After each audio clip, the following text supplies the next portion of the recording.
يا إمام المرسلين। আচ্ছা, খুব প্রচুর পরিমাণে ঠান্ডা, ঢাকার বাইরে তো প্রচুর পরিমাণে ঠান্ডা। আমি একটু জ্যাকেটটা পরে নিই, তারপর আপনাদের সাথে একটা টপিক নিয়ে আলোচনা করব, যেটা এর আগে আমাদের ভিডিওর মধ্যে অনেক আলোচনার মধ্যে ছিল। তো এটা আমি এখন আপনাদেরকে দেখাই দিচ্ছি একদম লাইভে। আমি এখন একটা বিটিসি পেয়ারে আছি। বিটিসিতে আমরা একটা অর্ডার ব্লক বের করব, একদম কাছে থেকে একটা ব্লক বের করব। এটা হচ্ছে 15 মিনিটের। আমরা যদি এখানে দেখি যে আপনাদের সাথে আমি বলছিলাম যে যেই ক্যান্ডেলটা হাই সুইপ করলো তার পরেই যদি ইমব্যালেন্স পয়েন্ট থাকে, আপনারা দেখতেছেন এখানে খুব সুন্দর একটা ইমব্যালেন্স পয়েন্ট আছে। আমরা এখন এখানে ইমব্যালেন্স সহ অর্ডার ব্লকটাকে মার্ক করব। আমরা এখানে এই টুলসটা নিলাম, এখানে আমরা অর্ডার ব্লকের একদম টপ পজিশনে এখানে অর্ডার ব্লকের পয়েন্টটা দেখাই দিলাম, এবং এটা যদি আমরা দেখি যে অর্ডার ব্লকের ঠিক কাছাকাছি এই জায়গাটা এখন আমাদের একটা এন্ট্রি পয়েন্ট হইতে পারে, সেটা হচ্ছে সেল পয়েন্ট। এটা আজকে যেহেতু রবিবার, মার্কেটের যে কোনো সময় একটা টাচ করে এখান থেকে একটা ভালো একটা ডাউন করতে পারে। কারণ আমরা যদি দেখি যে এখানে কন্টিনিউয়াস ডাউনটা মার্কেট ঠিক রাখতেছে, সেটা হচ্ছে এটা এখানে ডাউন ট্রেন্ডটা আমরা দেখবো একটু। না অর্ডার, হ্যাঁ অর্ডার ব্লকটা আমরা মার্ক করলাম এখানে, অর্ডার ব্লক। এখানে আমরা অর্ডার ব্লকটা আচ্ছা ওকে দিয়ে দিলাম। এবার আমরা এখানে মার্ক করব হচ্ছে এফবিজি।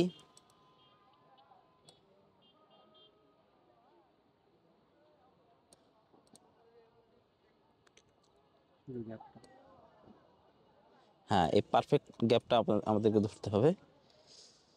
এখানে আমরা এখন এফ বি জিটা আমরা এখানে, হ্যাঁ প্রকৃতির মধ্যে আছি তো, খুব প্রকৃতি আমাদেরকে কাছে আসতেছে, ছোঁয়া দিচ্ছে।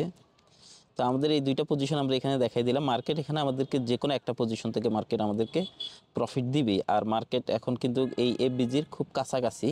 ফার্স্ট হচ্ছে এফবিজির কাছাকাছি যদি মার্কেট ওবি টাচ করে, তাইলে সেই ক্ষেত্রে আমরা ওবি থেকেও এখানে লেয়ার মেনটেন করতে পারি।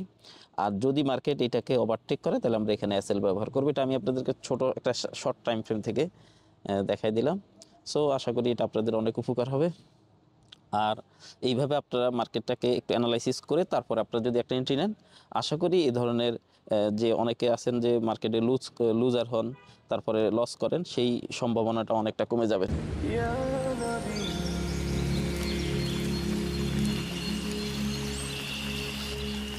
يا محمد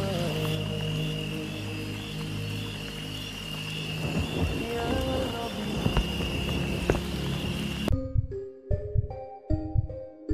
আসলে অনেক সময় ট্রেডাররা মানে যখন মার্কেটে চার্ট ওপেন করেন, আপনাদের মধ্যে একটা জিনিস সবসময় কাজ করে, সেটা হচ্ছে কি যে শুধুমাত্র দেখতেছেন যে একটা ক্যান্ডেল আপ করতেছে, আপনি শুধুমাত্র একটা বাই দিয়ে দিলেন, দেখলেন যে বাই দেওয়ার সাথে সাথে মার্কেট একটু ডাউন করে ফেললো, আবার আপনি সেলে চলে গেলেন। মানে এই যে বাই এবং সেল, এই দুইটার মাঝখানে কিন্তু আপনি কি থাকেন, আটকা থাকেন। দেখা যাচ্ছে যে একটা বাই দিছেন, মার্কেটটাও অনেক নিচে নেমে গেল, আবার নিচে নামার পর একটা সেল দিছেন, আপনার মার্কেটটা উপরের দিকে উঠে গেল। তো উপরে একটা বাই, নিচে একটা সেল, এই মাঝখানে মার্কেটটা যখন চলে যায়, এই সময়টা অনেক সময় কি হয় যে আপনার দেখতেছেন যে যদি বাইরের জায়গায় সেল হইতো, সেলের জায়গায় বাই হইতো, তা আপনার কত ভালো হইতো। তখন আপনি কি করেন, মার্কেট দেখা যাচ্ছে যে অনেক সময় বাইয়ের কাছে যখন যায়, তখন আপনি আবার একটা সেল বাই মেরিয়ে দেন, যে মার্কেট তো উঠে যাচ্ছে মনে করে, বাই আর একটা মেরিয়ে দেন। আবার দেখা যাচ্ছে যে মার্কেট নিচে নেমে আসলো, আবার ওই সেলেরটার কাছে সেল যেটা ছিল নিচে সেটার কাছে আসলেন, আবার আর একটা সেল দিয়ে দিলেন, আবার মাঝখানে চলে গেল। এই যে দেখেন, বাই দিলে মার্কেট নিচে নেমে আসে, সেল দিলে মার্কেট উপরে চলে যায়। এই মাঝামাঝি যখন থাকে, তখন মানে একটা ডিপ্রেশন তৈরি হয় আমাদের, যে আমরা মানে মানে ভুল ট্রেডটা পড়ে যায় যখন, তখন ডিপ্রেশনে পড়ে যাই আমরা। শুধুমাত্র বাই এবং সেল, অনেক সময় কি হয় যে দুইটার মাঝে একটা প্যানিকের মতো আর কি, প্যানিক বলবো কি না, মানে প্যারা ধরেন আমরা স্বাভাবিক। তো এটা যখন হয়, তখন অনেক সময় সব কাইটা দিই একসাথে, সব কাইটা দিয়ে আবার কি করি যে মানে বাই সেল করে তো লস হয়ে গেল, এখন বড় করে একটা ট্রেড দিয়ে দিই। এই বড় করে যখন একটা ট্রেড দিয়েছেন, আবারও মার্কেট আপনার বিপরীতে গেছে, অ্যাকাউন্টে জিরো হয়ে গেছে। মানে এই যে এই বাই সেল এবং লট সাইজ অনেক বড়, মানে ভলিউমের, মানে আমার ব্যালেন্সের চেয়ে অনেক বড় ট্রেড যখন হয়ে যায়, এই করতে করতে কিন্তু আমরা মূলত মানে ফরেক্স মার্কেটে বেশি দিন টিকতে পারি না। তো এইটা থেকে আমাদেরকে যদি বের হয়ে আসতে হয়, আমরা একটা জিনিস আমাদেরকে মাথায় রাখতে হবে, সেটা হচ্ছে কি, মার্কেটে আপনি ঠিক যেভাবে বাই এবং সেল দিয়ে যেরকম মার্কেটের দিকে তাকায় থাকেন, ঠিক আপনাকে এইটাকে আগে করতে হবে কি, মার্কেটটাকে আগে অ্যানালাইসিস করতে হবে যে আমি এখন কি করব না, বাই সেল করব না, আমি শুধুমাত্র এখন কি করব, অ্যানালাইসিস করব মার্কেট। আমি আমার এটুকু খেয়াল আছে যে আমি যদি ধরেন কোনো কারণে একটা ট্রেড লস করি, আমি সবসময় খেয়াল করি যে আমাকে এই যে ক্যান্ডেলটা যে উঠে, মানে আমি যেখানে এন্ট্রি দিলাম সেখান থেকে মার্কেট কেন নিচে নামলো, তখন তো আর আপনাদেরকে আমি এখন যেভাবে অর্ডার ব্লক, যেভাবে মার্কেট ট্রেন্ড, যেভাবে আপনাদেরকে ফেক ব্রেকআউট, যেভাবে আমি আপনাদেরকে ক্লিয়ার করে দিচ্ছি, এরকম ক্লিয়ার করার মতো আমার কেউ ছিল না। আমি শুধুমাত্র ওই যে মার্কেটে বাই সেল করেই কিন্তু কি করতাম, লস করতাম। কিন্তু একটা জিনিস চিন্তা করতাম, সেটা হচ্ছে কি, যে কেন লস হয়। মার্কেটে আমি সব সময় তাকায় থাকতাম, আমার অ্যাকাউন্টে ব্যালেন্স নাই, তারপর আমি মার্কেটের দিকে তাকায় থাকতাম যে কেন মার্কেট আমাকে আজকে লস দিল, মার্কেট কি করে আমি দেখি। মানে এই যে দেখতে দেখতে দেখতে দেখতে দেখতে দেখতে একটা পথ দিয়ে যখন আপনি বারেবার চলতে থাকবেন, ওই পথটা দেখবেন আপনার তৈরি হয়ে যাবে একটা সময়।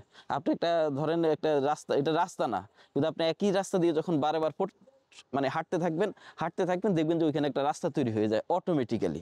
ঠিক এই ফরেক্স মার্কেটেও আপনি শিখবেন, শেখার কিন্তু কোনো বিকল্প নেই, কিন্তু আপনাকে সময় দিতে হবে। সময়টা মানে হচ্ছে আপনি মার্কেট দেখতে দেখতে দেখতে দেখতে আপনার নিজস্ব একটা অ্যানালাইসিস তৈরি হবে, যেটাকে আমরা অনেক সময় ফরেক্সের বলি যে সেন্টিমেন্টাল অ্যানালাইসিস। এই সেন্টিমেন্টাল অ্যানালাইসিসটা যদি আপনার মধ্যে আসতে হয়, তাহলে আপনাকে অবশ্যই মার্কেটে সময় দিতে হবে, এর বিকল্প কিন্তু নেই। আপনি মানে যত ভালো কোর্স করেন না কেন, যত ভালো ট্রেনিং করেন না কেন, এর বাহিরে আপনাকে যেটা করতে হবে সেটা হচ্ছে প্রচুর পরিমাণে আপনাকে সময় দিতে হবে। সময় যদি না দেন, তাহলে এখানে আপনার ভালো কিছু করা সম্ভব না। ঠিক আছে? তো এই আপনাদের জন্য আমার ছোট্ট একটা উপদেশ, আশা করি আপনারা এটা মেনে চলবেন। ধন্যবাদ সবাইকে।